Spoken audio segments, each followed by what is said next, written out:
Bonjour à tous, je suis le docteur Louis Fouché. Je suis ravi de vous retrouver pour un nouvel entretien avec des gens qui montent des projets, qui essayent d'amener un petit peu plus de beauté, de joie, de partage et puis aussi de savoir-faire dans ce monde. Et j'ai la chance de recevoir aujourd'hui le docteur Romain Dupont. Bonjour Romain, tu vas bien? Oui, bonjour Louis, ça va, merci. Merci beaucoup d'être avec moi. On s'est déjà vu et je t'ai déjà interviewé avec toute l'équipe de Rêve. Est-ce que toi, tu veux bien te présenter pour les gens qui ne te connaîtraient pas et puis présenter ton association Rêve qui est du côté de Toulouse? Oui, donc moi je suis Romain Dupont, je suis médecin interniste, donc une spécialité qui est assez transversale. Et donc je m'implique personnellement, hein, indépendamment de mon employeur, dans cette association qui s'appelle Rêve pour Renouveau de l'être et élan de vie. Une association qui s'est créée il y a un peu plus de 2 ans euh, en réunissant des citoyens, des soignants de plusieurs horizons et qui partagent les mêmes valeurs et les mêmes objectifs, les mêmes projets. Le projet essentiel étant de mettre en avant, de développer, de promouvoir la santé intégrative, qui est une façon de regarder la santé sous plusieurs angles et pour prendre en compte toute la complexité de l'être humain et ses différentes dimensions. Ouais, justement, est-ce que tu peux nous dire un mot de cette santé intégrative? Parce que autour du cancer, il va en être beaucoup question, déjà un peu naturellement, de par la nature même des intervenants qui ont cours autour du cancer. Parce que là, on arrive en octobre et c'est un peu le mois du cancer pour beaucoup de gens, un peu grâce à Octobre Rose ou à cause d'Octobre Rose. Euh, et dans le cancer, on sait qu'il y a de multiples intervenants, les chirurgiens, les oncologues, les radiothérapeutes, les radiologues pour faire le diagnostic, les anesthésistes pour permettre la chirurgie, les gens qui gèrent la douleur. C'est ça la santé intégrative? C'est comme ça que vous la comprenez? Alors, la prise en charge en médecine conventionnelle est déjà une façon d'intégrer plusieurs pratiques, comme tu le soulignes.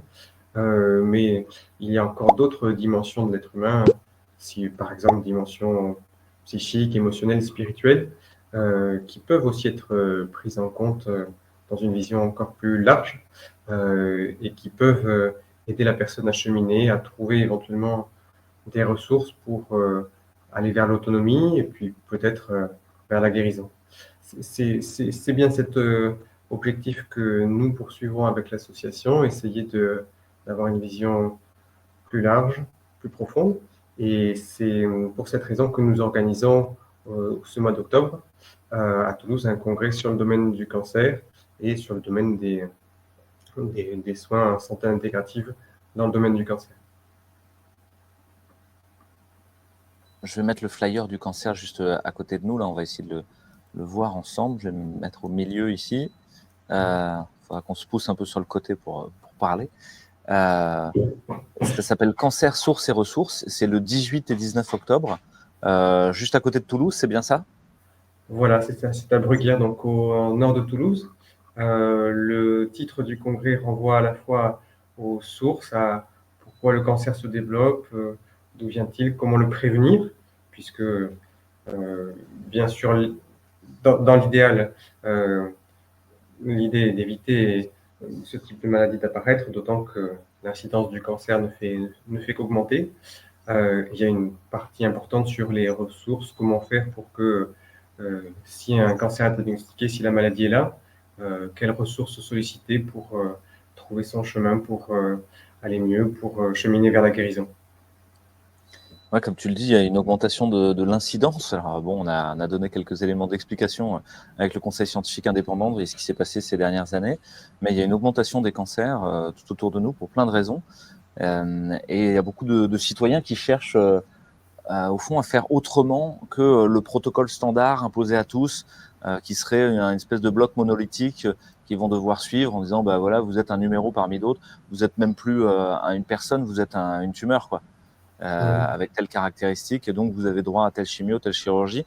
Les gens sont très en demande d'autres thérapeutiques, de thérapeutiques complémentaires, de thérapeutiques alternatives.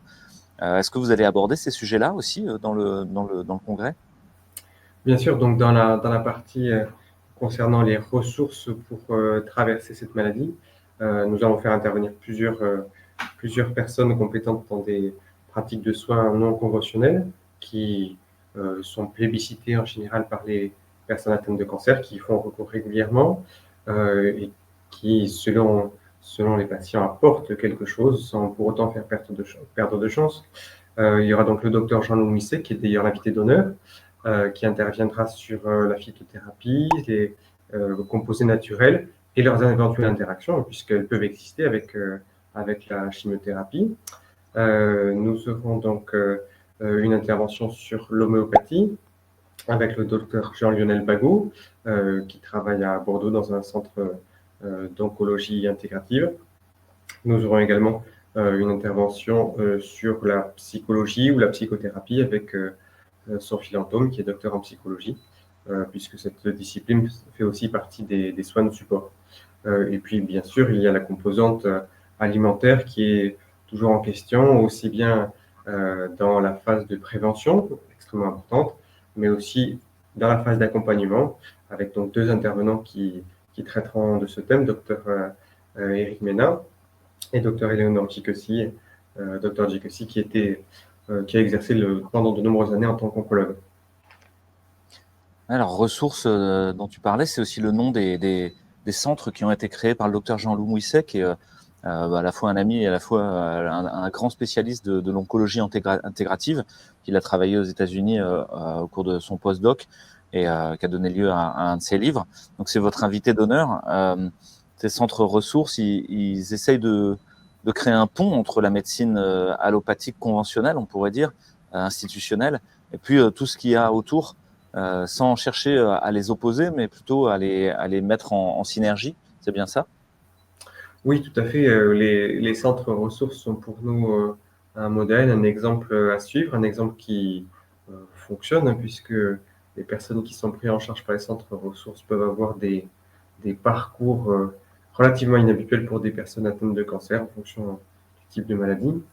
De notre côté, donc, nous avons aussi l'envie d'essayer de réconcilier, de rassembler les différents soins que l'on peut trouver dans le domaine du cancer. Il y a 2 intervenants qui sont sur cet aspect des choses. Nathalie Crombès, qui est ostéopathe et qui travaille à l'hôpital Joseph Ducoing, donc dans Toulouse, dans un hôpital de jour de soins de support qui intègre donc différents types de thérapies. Et le docteur Clara Naudy, qui a une expérience personnelle de médecin généraliste et de soins palliatifs, et qui a aussi une vision assez large de la santé et des soins. Est-ce que le congrès qui va se tenir là, juste au nord de Toulouse, donc on l'a dit, les 18 et 19 octobre 2025, il est plutôt à destination des soignants ou il est plutôt à destination des patients, des citoyens, d'un peu tout le monde qui est votre cible, on pourrait dire? Alors, les professionnels et le public sont tous les deux invités, conviés, et je pense que chacun peut y trouver son intérêt. Certaines présentations seront peut-être plus faciles à suivre pour le grand public, d'autres plus intrigantes et plus poussées pour des professionnels de santé. Je pense notamment aux interventions du dimanche après-midi concernant des expériences de patients qui ont trouvé une guérison alors que leur cas était inattendu, jugé trop délicat ou incurable par les équipes médicales. Et donc, on aura plusieurs personnes qui viendront témoigner de leur parcours. Et puis, il y aura l'intervention donc du docteur Yann Tibergien, qui a fait sa thèse sur plusieurs cas de guérison inexpliquée, et du docteur Olivier Abossolo, qui a eu des pistes de comment tendre vers la guérison. J'ai une autre question. C'est que il m'a été donné déjà d'aller dans des congrès de cancérologie, de par mon métier de réanimateur hématologique, en lien avec l'hémato et la cancérologie. Et puis, plus récemment, à des congrès d'oncologie intégrative qui étaient systématiquement financés par l'industrie pharmaceutique. On pouvait retrouver parmi les bailleurs de fonds AstraZeneca, Gilead Sciences, Pfizer et autres choses comme ça. Est-ce qu'il y a des laboratoires pharmaceutiques qui font de la chimio ou des instruments de chirurgie parmi les gens qui aident au congrès, quoi? Et puis, est-ce que toi, tu as des conflits d'intérêts sur certaines thérapeutiques ou autres? Moi-même, donc, je n'ai pas de conflit d'intérêt vis-à-vis de ce congrès. Je ne crois pas en avoir en général. Et pour ce qui est du financement, il n'y a pas donc de laboratoire pharmaceutique qui finance. Il y a en revanche une douzaine de sponsors qui sont affichés sur le site internet de l'association, qui sont donc des laboratoires qui proposent en général des compléments alimentaires et qui seront présents dans le hall du congrès. Qui représente probablement un peu moins de 10% du financement de ce congrès, les 90 autres pourcents étant les entrées. Donc, c'est essentiellement indépendant. Pour l'organisation, les gens ne se rendent peut-être pas compte, mais c'est un très gros défi, au fond, d'organiser quelque chose qui permette de réunir les gens avec des défis pratiques, simplement de trouver une salle, d'arriver à avoir des gens qui font la sécurité, les entrées-sorties, un parking, avec des questions qui reviennent sans cesse de la part des gens qui vont venir. Comment est-ce que je fais garder mon chien? Est-ce qu'il y a des toilettes comme ci, comme ça? Enfin bref, on est confronté à toutes sortes d'imprévus étonnants. Est-ce que tu peux nous dire un mot de cette organisation, de comment ça se passe et qui y participe? Est-ce que c'est une entreprise d'événementiel que vous avez louée pour la circonstance? Comment ça se passe? Eh bien, écoute, c'est essentiellement le travail de l'association et des bénévoles qui est au centre. Donc, le travail de la petite équipe des personnes de l'association qui sont bénévoles et qui sont très actives pour préparer ce congrès depuis maintenant plus d'un an, qui ont donc géré la communication, la programmation, etc. Nous avons pu faire appel effectivement à l'équipe de sécurité de la salle du congrès, avec donc le petit personnel de sécurité qui va avec. Mais c'est essentiellement donc le travail des bénévoles qui nous a permis de faire que ce congrès voit le jour. Voilà. Très bien. Merci de ce travail de la part des bénévoles que j'ai pu rencontrer à d'autres occasions et qui voilà, permettent que ce soit possible. Et souvent, ils ne sont pas sur le devant de la scène. Personne leur dit merci en achetant son ticket. Et pourtant, voilà, heureusement, ils sont là. Comment est-ce que les gens peuvent retrouver le congrès à quel endroit est-ce qu'ils peuvent se connecter pour prendre leur place? Est-ce qu'ils peuvent prendre des places sur place? Toutes ces questions un petit peu pratiques, est-ce que tu peux nous en parler? Oui, alors la façon d'acheter les places et de voir le programme, le plus simple est de se rendre sur le site de l'association Rêve. Nous vous ferons passer le lien Internet, je pense. À partir de ce lien Internet, on peut donc trouver le programme et le site d'inscription pour les places. On peut aussi trouver l'inscription pour la restauration pour le samedi midi et pour le dimanche midi, qui se fait de manière séparée. Et probablement que la possibilité d'acheter une place sera ouverte jusqu'au dernier moment et probablement également sur place. Merci pour ces informations. Les gens qui nous écoutent peut-être seront étonnés que je fasse la promotion d'un congrès. C'est rare. Je fais rarement la promotion d'un événement payant ou de choses comme ça.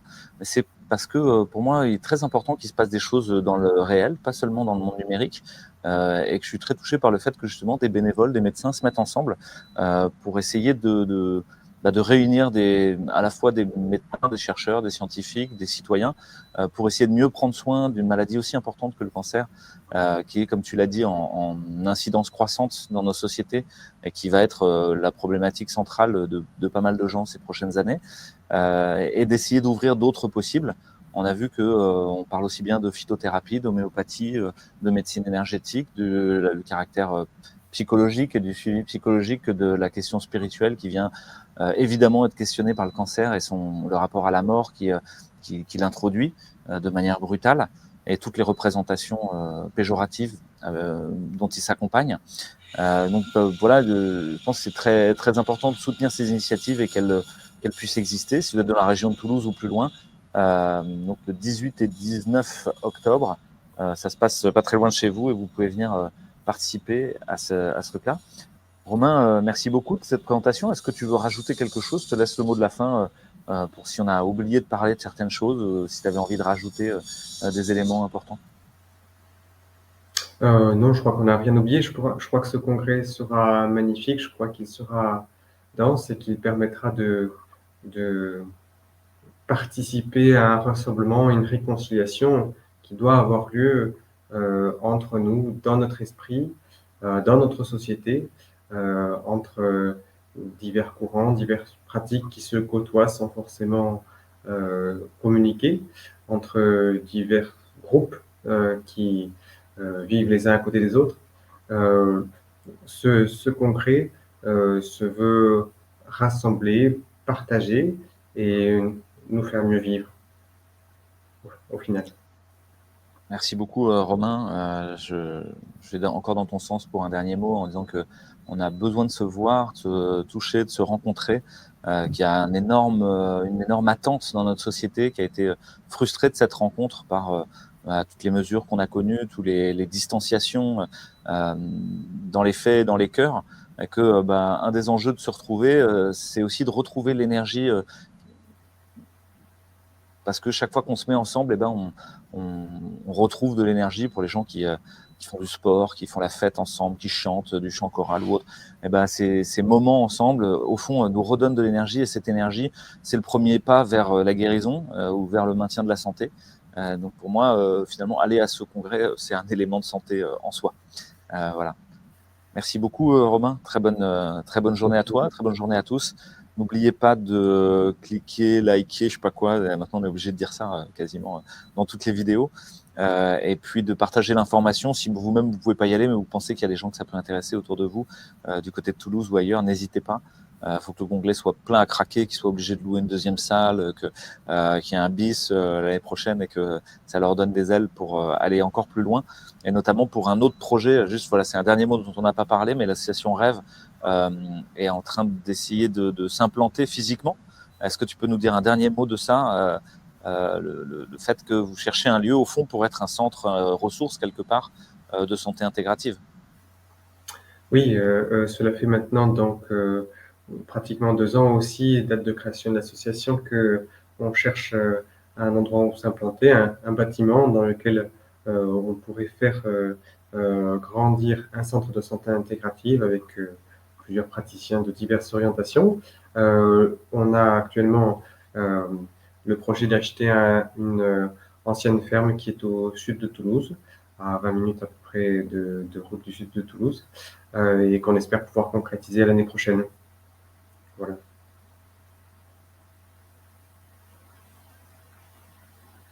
Ah, super, si l'année prochaine vous commencez à avoir un lieu, le prochain congrès pourra être chez vous et puis les gens pourront commencer à mettre en pratique cette santé intégrative sans avoir à se déplacer partout, à aller voir 50 000 praticiens à droite et à gauche à l'autre bout de la France, mais essayer de réunir dans un même lieu une sorte d'unité, voilà, une unité de temps, une unité de lieu. C'est aussi une partie de la guérison de retrouver cet ancrage-là dans une société où on est très dispersé dans tous les sens. Très belle journée à toi, Romain, et puis à tout bientôt. Merci Louis.